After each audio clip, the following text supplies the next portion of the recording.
बीते दिनों उत्तर प्रदेश के हाथरस में जो कुछ हुआ उसे पूरे देश ही नहीं बल्कि पूरी दुनिया ने देखा। दुनिया ने देखा किस तरह से एक इंसान को लाखों लोगों ने अपना भगवान बना लिया। और ये वो भगवान है जो कि अपने भक्तों को मरता हुआ छोड़कर अपनी लग्जरी गाड़ी में बैठकर फरार हो गया। ये बाबा अभी कहाँ है किसी को मालूम नहीं। पुलिस भी इस बाबा की लोकेशन ढूंढने में कोई दिलचस्पी नहीं दिखा रही। बताया यह जा रहा है कि इस बाबा के लाखों की संख्या में भक्त हैं जो इस बाबा को अपना भगवान मानते हैं। ये सभी भक्त बेहद ही गरीब वर्ग से आते हैं और इनमें से ज्यादातर भक्त पिछड़ी जातियों से हैं। अब आप ये देखिए कि जब किसी भी जगह पर एक खास वर्ग एक मामले में एकमत हो जाता है तो वो हमारे देश में एक वोट बैंक का रूप ले लेता है। और ये बाबा इस वोट बैंक के सहारे हर वो काम करते हैं जो इन्हें पसंद हो। और राजनीतिक पार्टियां भी इनके साथ साथ कहती हैं कि जो तुमको हो पसंद वही काम करेंगे। इस बाबा के भक्तों का कहना है कि बाबा बड़े चमत्कारी हैं। बाबा किसी से 1 रुपया भी दान में नहीं लेते।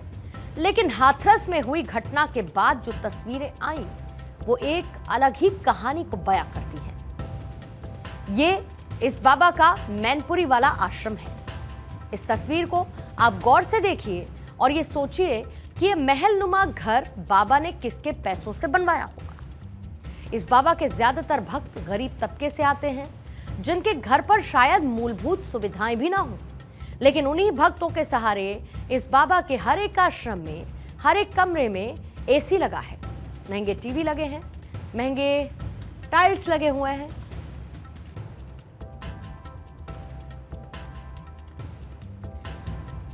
ये एक आश्रम जो इस वक्त आप तस्वीरों में देख रहे हैं उत्तर प्रदेश के मैनपुरी का, ये 21 बीघा जमीन पर तैयार किया गया है।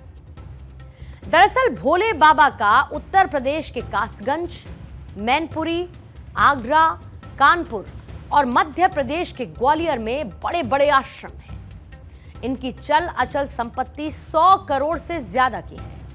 अकेले मैनपुरी के बिछवा आश्रम की जमीन की कीमत 4 करोड़ के आसपास है। और इस जमीन पर 8 साल पहले करोड़ों की लागत से किलेनुमा एक भव्य आश्रम बनाया गया था। इस आश्रम में दर्जनों लग्जरी गाड़ियां खड़ी रहती हैं और भोले बाबा यहां पर बीते 1.5 साल से रहते हैं। यह आलीशान इमारत आश्रम के सबसे भीतरी परिसर में है, जहां तक जाने के लिए सेवादारों के कक्ष से होकर गुजरना पड़ता है। और बिछवा की तरह ही बहादुर नगर का आश्रम जो कि करीब 40 बीघे में फैला हुआ है। बाबा ने इसके साथ साथ कई धर्मशालाएं भी बनाई हैं। साल भर पहले भोले बाबा यहां पर अपने ट्रस्ट के नाम पर जमीन खरीदने के लिए आया था और आश्रम में एक आलीशान इमारत भी बनी है। यह सब कुछ इस बाबा ने भक्तों के सहारे कमाया। और हाथरस में 2 जुलाई को इस बाबा के भक्तों के साथ क्या हुआ वो जरा एक बार फिर से तस्वीरें देखिए। इन तस्वीरों को आप देखिए और जरा ये समझिए कि हमारे देश में जान की कीमत क्या है।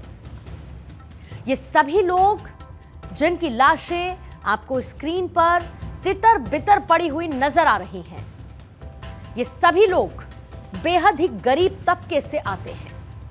और जब सरकार और प्रशासन से इन्हें सहारा नहीं मिलता तो ये लोग ऐसे ही बाबाओं की शरण में चले जाते हैं।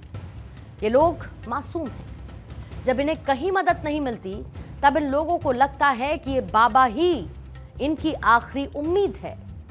और ये बाबा अपने भक्तों को अपने जाल में कुछ इस कदर फंसाते हैं कि ये महंगे महंगे घर ले लेते हैं, करोड़ों की संपत्ति बना लेते हैं, राजनीतिक दलों का सहारा ले पाते हैं। कोई राजनीतिक दल इनसे बैर नहीं लेना चाहता बल्कि राजनीतिक दल तो इनका समर्थन लेना चाहते हैं।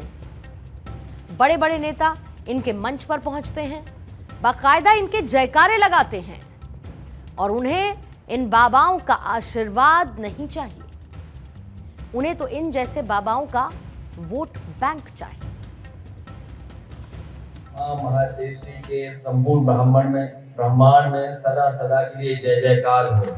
नारायण साकार हरि की कृपा से जहां कल बिल्कुल दिन नहीं खुला था, आज आपकी कृपा की वजह से बादल छट गए हैं, धुंध हट गई है।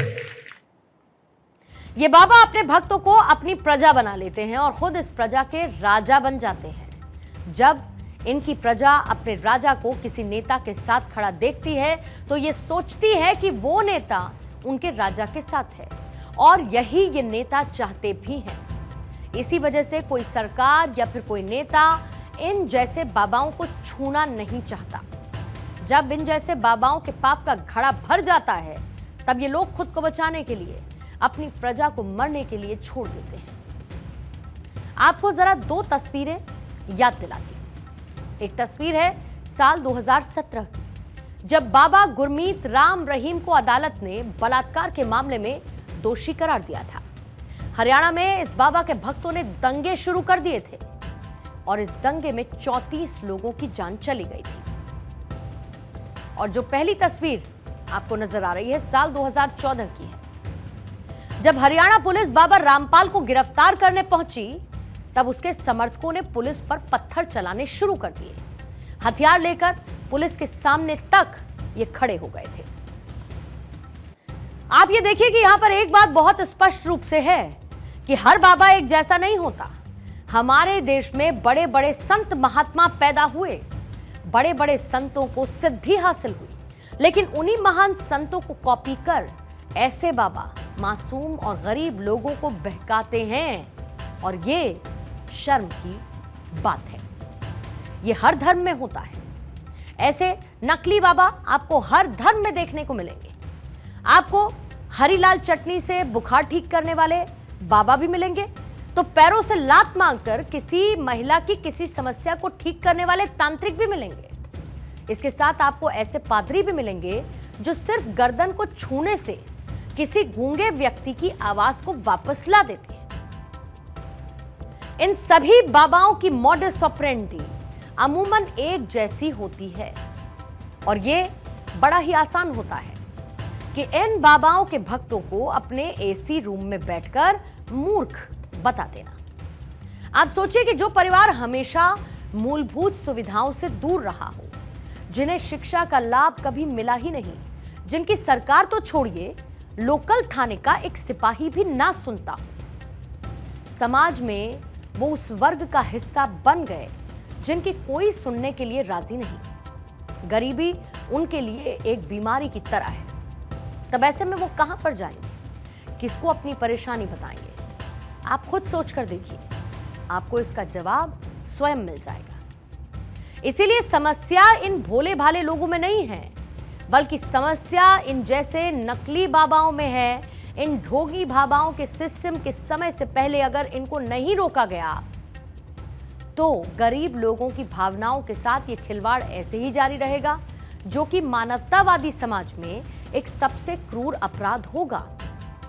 और अब वक्त इस अपराध को रोकने का है और इन जैसे बाबाओं के धंधे पर फुल स्टॉप लगा देना है।